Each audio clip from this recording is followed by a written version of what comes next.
सासू माँ बदल गई। कहानी उस घर की है जहाँ बहू और बेटी को एक माना जाता था, लेकिन फिर अरे शिखा बेटा, तू रसोई में क्यों घुसी रहती है? जा, रोटी मैं बना लूंगी। नहीं नहीं माँ जी, आप बैठिए, बस सारा खाना बन ही गया है। श्वेता को बोल देती हूँ, वो खाना लगा देगी सबका। सॉरी भाभी, मेरे पास वक्त नहीं है। माँ, मुझे पैसे देना, पार्लर जाना है। हाँ हाँ चली जाना, भाभी को भी ले जाना। वो भी जाने को बोल रही थी पार्लर, पर पहले ना मदद कर दे उसके खाना लगाने में। देख माँ, वो बहू है, उसे बहू रहने देना, इतना सर पर मत चढ़ा भाभी को। श्वेता, ज्यादा मत बोला कर। बहू और बेटी में कोई फर्क नहीं होता है। जा जाकर काम कर। ननद को माँ का भाभी से इस तरह प्यार करना बिल्कुल अच्छा नहीं लगता।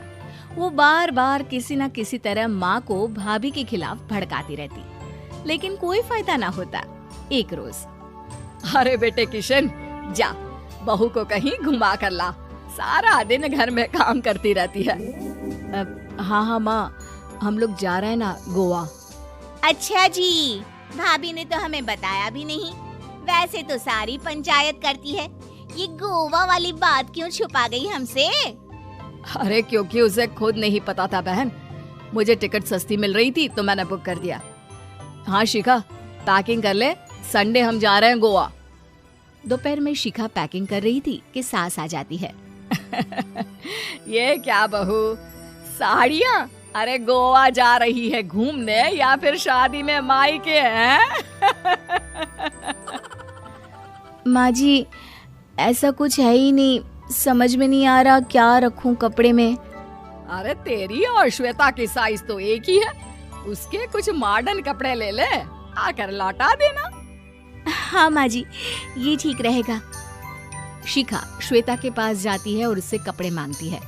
ना जी ना, मैं अपने कपड़े ना दूं, वैसे भी फैल जाएंगे मेरे कपड़े, बहुत महंगे वाले हैं। शिखा मुंह लटकाकर कमरे में आ जाती है तो सास कहती है, चल तैयार हो जा, तुझे मैं शॉपिंग करा कर लाती हूँ गोवा की। बस फिर क्या था, सास बहू निकल जाते हैं मार्केट और एक से बढ़कर एक ड्रेस खरीद कर घर आते हैं। पहले बता देती कि नए कपड़े दिलाने वाली है भाभी को, तो मैं अपने ही दे देती ना भाभी को, मुझे दिला देती नए कपड़े।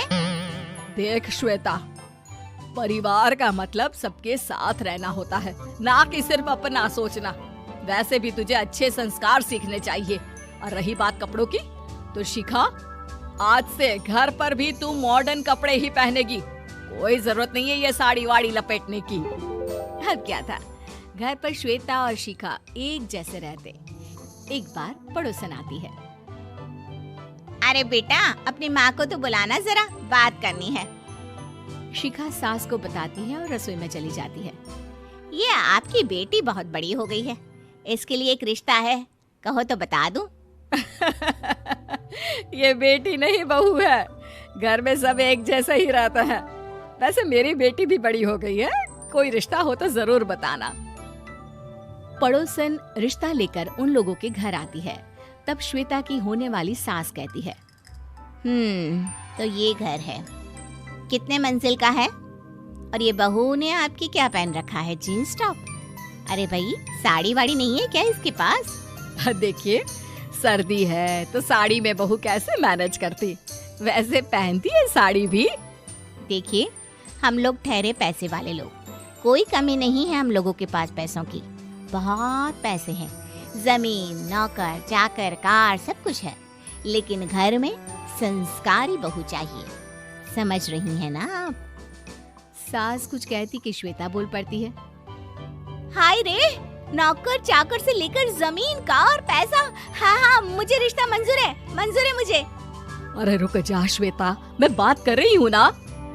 देखिए, हम लोगों के घर इतनी आजादी नहीं मिलेगी। अरे हाँ कर देना माँ, हाँ कर दे जल्दी से। सास क्या करती, बेटी की शादी ऐसे घर में कर देती है जहाँ ना उनके विचार मिलते हैं और ना ही आचार। शादी के बाद एक रोज फोन पर, श्वेता बेटा, एक बार घर आ जा, बहुत दिल करता है तुझे देखने का।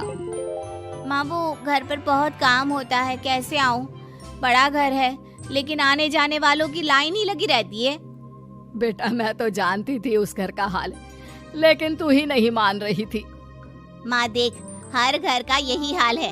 तेरी बेटी को यहाँ घूंघट हटाने की परमिशन नहीं है और एक तरफ भाभी स्कर्ट पहनकर घूम रही है। बेटा मुझे क्या पता था कि मेरी बेटी को ससुराल के नाम पर पिंजरा मिल जाएगा। अच्छा माँ, फोन रखती हूँ, सास को गर्मा गर्म रोटी खिलानी है। तुम लोगों की तरह नहीं कि एक रोटी बनाओ, एक सब्जी बनाओ, फिर सारा दिन फ्री होकर घूमो।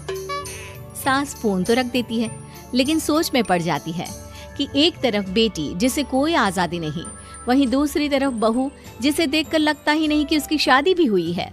अगले रोज। शिखा, अरे ओ शिखा। हाँ माँ, क्या हुआ? कुछ चाहिए आपको? मैं जिम जा रही थी। जिम के कपड़ों में बहू को देखकर सास को घूंघट में अपनी बेटी का ख्याल आता है। देख बहू, घर में बहू की तरह रहा कर। इतने टाइट कपड़े पहनकर जिम जाना पसंद नहीं मुझे। जा जाकर रोटी बना। रोटी? माँ अभी तो शाम के 6 बजे हैं, इस वक्त रोटी? अब क्या मेरे खाने पीने पर भी पहरा है? अरे जब मर्जी तब मैं अपने घर में खा भी नहीं सकती क्या? बहू को अजीब लगता है। वो समझ नहीं पाती कि जो सास कल तक इतनी सपोर्टिव थी, उन्हें अचानक से क्या हो गया। वो किचन में जाती है, गरम रोटी के साथ 2 तरह की सब्जी, रायता, सलाद सब लेकर सास के पास आती है। माँ जी, खाना। इतना सारा खाना? राक्षस समझा है क्या मुझे? रोटी मांगी थी मैंने गर्मा गर्म बस। पर माँ जी, रोटी खाती किससे आप? सब्जी तो बनानी थी ना। अरे भूख मर गई मेरी तेरी बहस से। जा जाकर काम कर, अंदर पूरी रसोई साफ कर। बहू अंदर चली जाती है। थोड़ी देर में श्वेता घर आती है। अरे शिखा, जल्दी से चाय ला, पकवान बना, मेरी बेटी आई है। अरे नहीं नहीं माँ, ड्राइवर बाहर खड़ा है। मैं तो घर का कोई सामान खरीदने के बहाने यहाँ आ गई हूँ, मुझे जाना होगा। अरे बेटा, पर कितने दिनों बाद देख रही हूँ तुझे, रहने आ जाना 2-4 दिन के लिए। आ जाऊंगी माँ, जब मेरी सास मरेगी तब। मैं तो रोज मन्नत मानती हूँ कि मेरी सास मर जाए तो अच्छा है। अच्छा चल, जा रही हूँ माँ। हे भगवान, कैसे कैसे दिन देखने पड़ रहे हैं मेरी बेटी को। सास अंदर जाती है, जहाँ श्वेता की जिम वाली सहेली का फोन आया होता है। क्या बात है, आज जिम नहीं आई? अरे पता नहीं यार, आज माँ को क्या हो गया अचानक। पर खैर कोई नहीं, लगता नहीं कि मैं अब जिम आ पाऊंगी। शिखा स्पीकर पर बात कर रही थी, जिसे सास सुन रही थी।